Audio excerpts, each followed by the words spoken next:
Well, good morning, everyone. Thank you for being here today. It's my pleasure to introduce Secretary of Defense Lloyd III. The Secretary will deliver some opening remarks regarding today's release of the National Defense Strategy, and then we'll have time to take a few questions. I'll be moderating those questions, and we'll call on the journalists. I would ask that we please limit follow-ups due to time constraints, and appreciate your assistance with this. Mr. Secretary, over to you, sir. Thanks, Patrick. Good morning, everyone. At the outset, let me offer my deepest condolences to the Carter family for the loss of Ash Carter. As you know, he was a great patriot who contributed in significant ways to this department, and he will be sorely missed. As you all know, back in March, we delivered our classified National Defense Strategy to Congress. And since then, the NDS has been the department's North Star as we tackle this century's biggest security challenges. So I'm pleased to announce that the department is now publicly releasing our unclassified National Defense Strategy.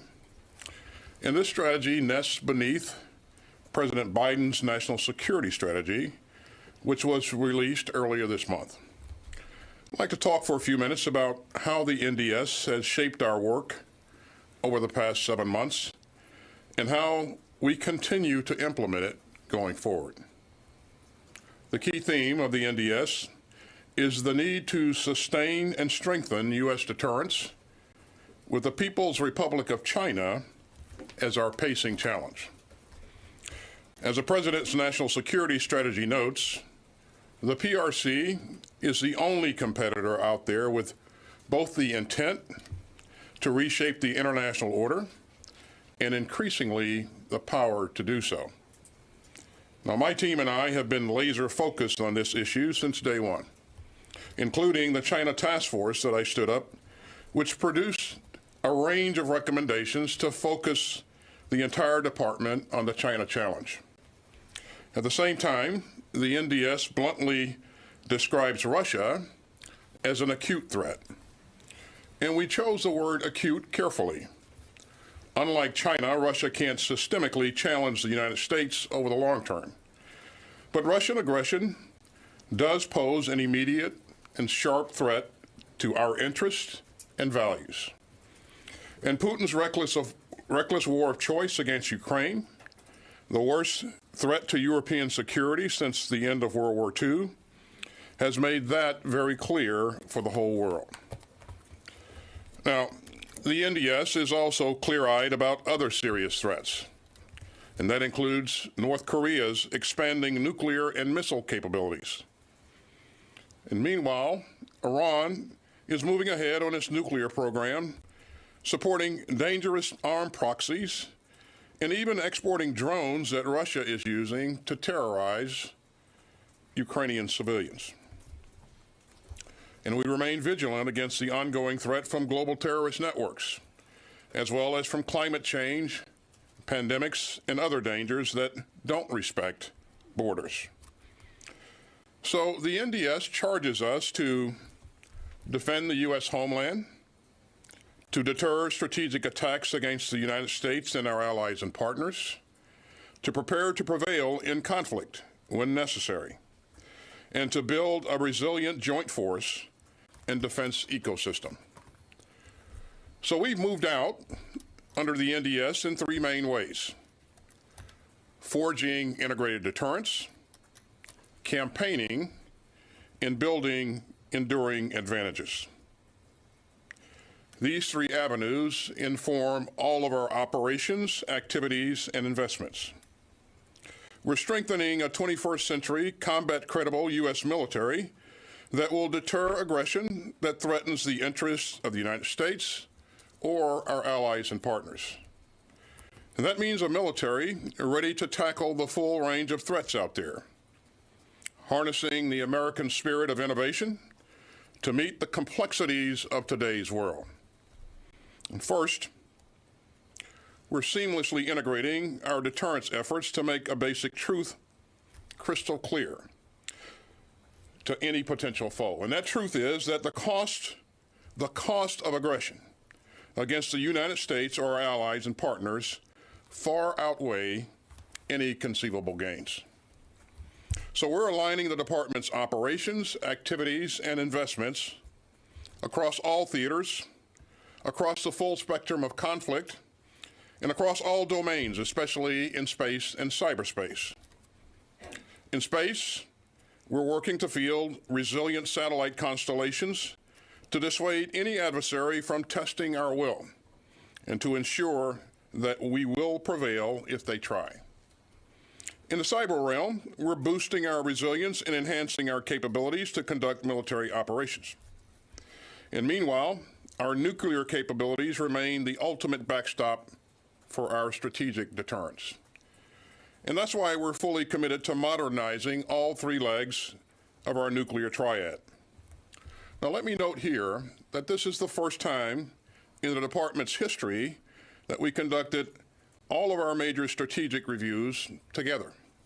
And that means the NDS, the Nuclear Posture Review, and the Missile Defense Review. The Nuclear Posture Review reaffirms that as long as nuclear weapons exist, the fundamental role of U.S. nuclear weapons is to deter nuclear attack on the United States, our allies, and our partners. Meanwhile, the Missile Defense Review underscores that missile defense contributes to integrated deterrence by undermining a potential foe's confidence in its ability to mount a successful attack. And so by weaving these documents together, we help ensure that the entire department is moving forward together and matching our resources to our goals. Now, the strength and combat credibility of the joint force remains central to integrated deterrence. And that's why our fiscal year 23 budget request included more than $56 billion for air power platforms and systems, and more than $40 billion to maintain our dominance at sea, and almost $13 billion to support and modernize our forces on land, and some $34 billion to sustain and modernize our nuclear forces. But integrated deterrence isn't just about the steps that we take on our own. It also means working even more closely with our unparalleled network of allies and partners to deter aggression in region after region. In the Indo-Pacific, you see the power of partnership with the historic AUKUS agreement, with our trilateral cooperation with Japan and Korea, and with our many multinational exercises to increase readiness and interoperability.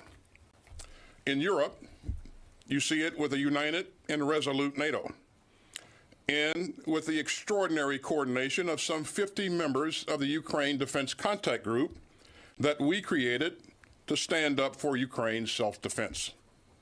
And in the Middle East and Africa and Latin America, you see it in our efforts to bolster our allies and partners and improve interoperability and integration wherever possible. Second, the NDS emphasizes the day-to-day work of campaigning. And that means conducting and sequencing military activities that over time shift the security environment in our favor. And it means working to limit and disrupt malign activities by our competitors. So we're building and exercising the forces that we'll need in a crisis or a conflict, including requesting $135 billion in last year's budget to further invest in our readiness. We've updated our posture in the Indo-Pacific to make it more survivable against aggression. And with AUKUS, we're putting campaigning into action by linking our cutting-edge capabilities with robust military exercises alongside our allies. And third, we're building enduring advantages to further strengthen the foundations of the defense enterprise. And innovation is central here. Last year, for instance, we established the Rapid Defense Experimentation Reserve, which funds different parts of the department to work together to fill critical joint warfighting gaps. And our fiscal year 23 budget request included more than $130 billion for research, development, testing, and evaluation. Now, that's the largest R&D budget number in DoD history.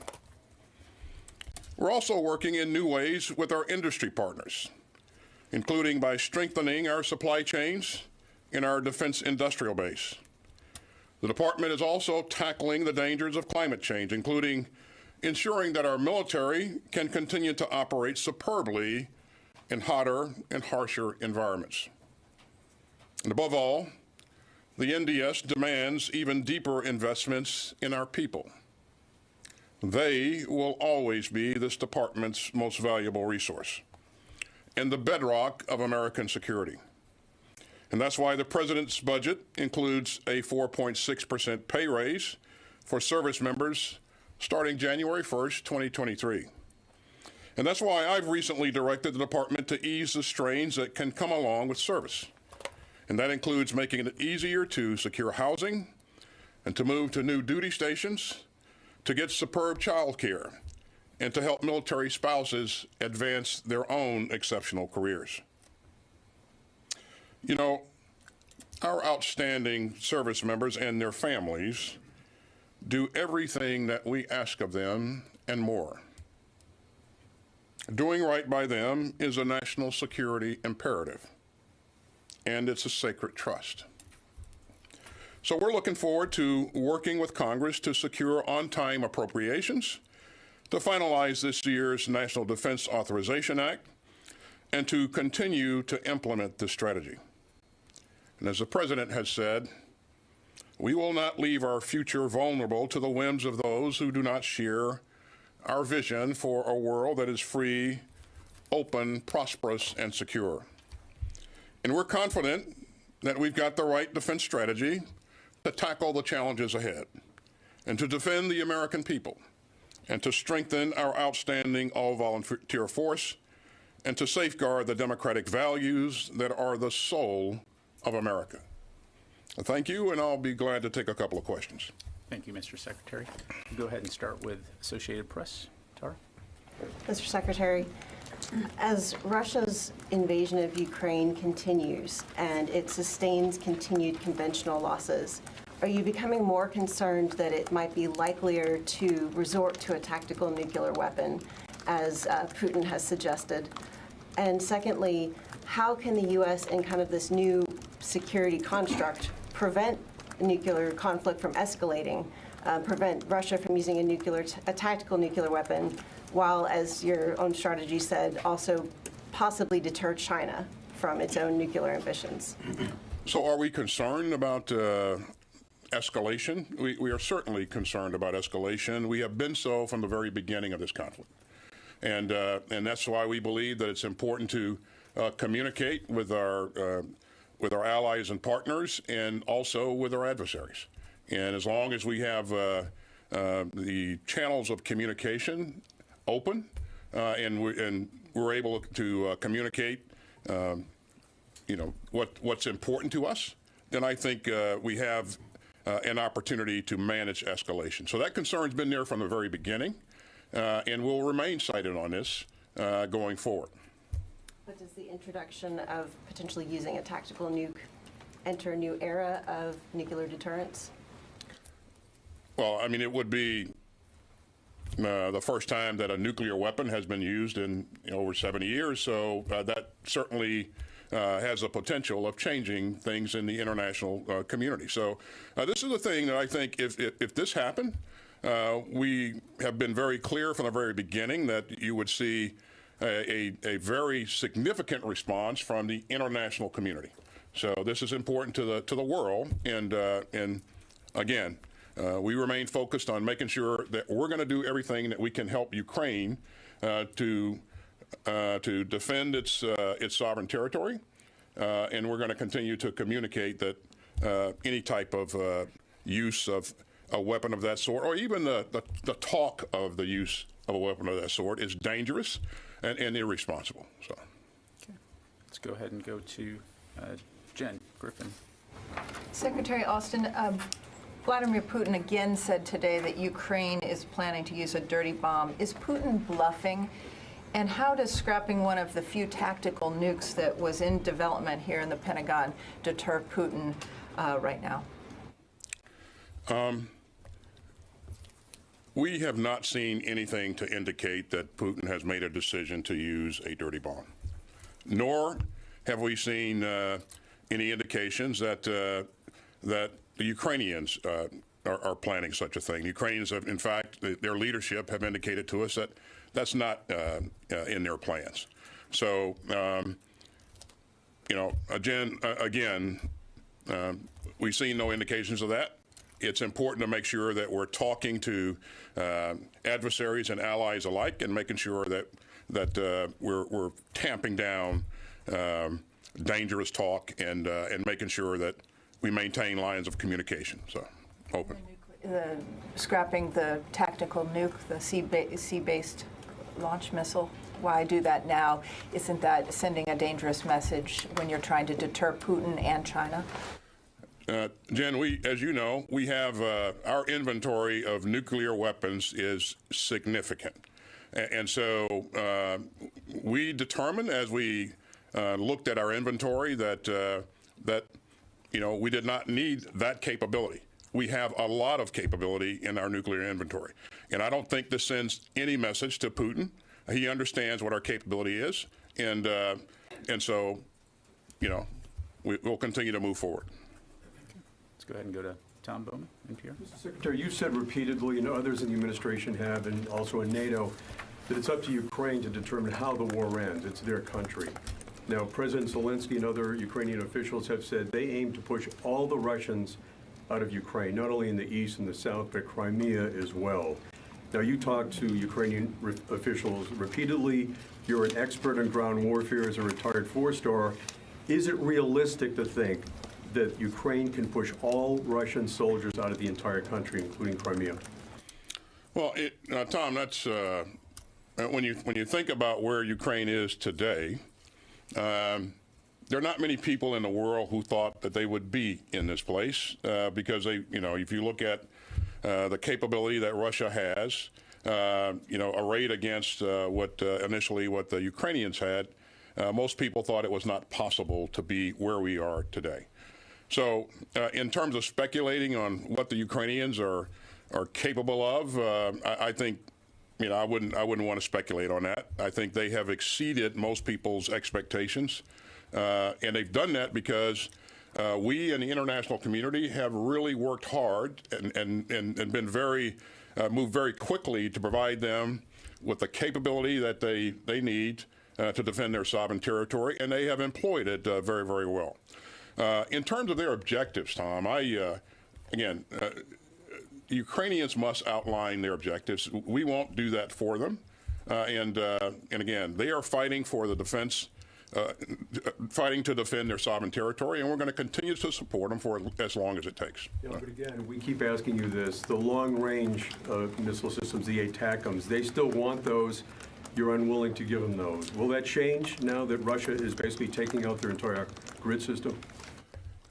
Tom, it's the Ukrainians can service just about every target that they want to service using the GMLRS missiles that they've been employing, and so they have what they need to be successful. They're putting it to good use, and so we're going to continue to do those things that are working for us on the battlefield, working for the Ukrainians on the battlefield. Right now, what they need more than anything else, Tom, as you know, is air defense capability. And so, as we had our last Ukraine Defense Contact Group meeting, we really emphasized this, and some of the countries have, you know, stepped up right away and provided capability. We have been pressing hard to get them a NASAMS capability, and we expect that in the next, early next month, we'll be able to get the capability and train troops married up there in Ukraine. No announcements to make here today, but we're pressing hard to get that capability in. We saw Spain step forward and provide Hawk anti-aircraft capability, or air defense capability, excuse me, and that was commendable. We now have to get the troops trained on the Hawk system, and we're working on that. And we continue to press to make sure that where possible, countries provide as much capability in terms of air defense as quickly as they can to support Ukraine.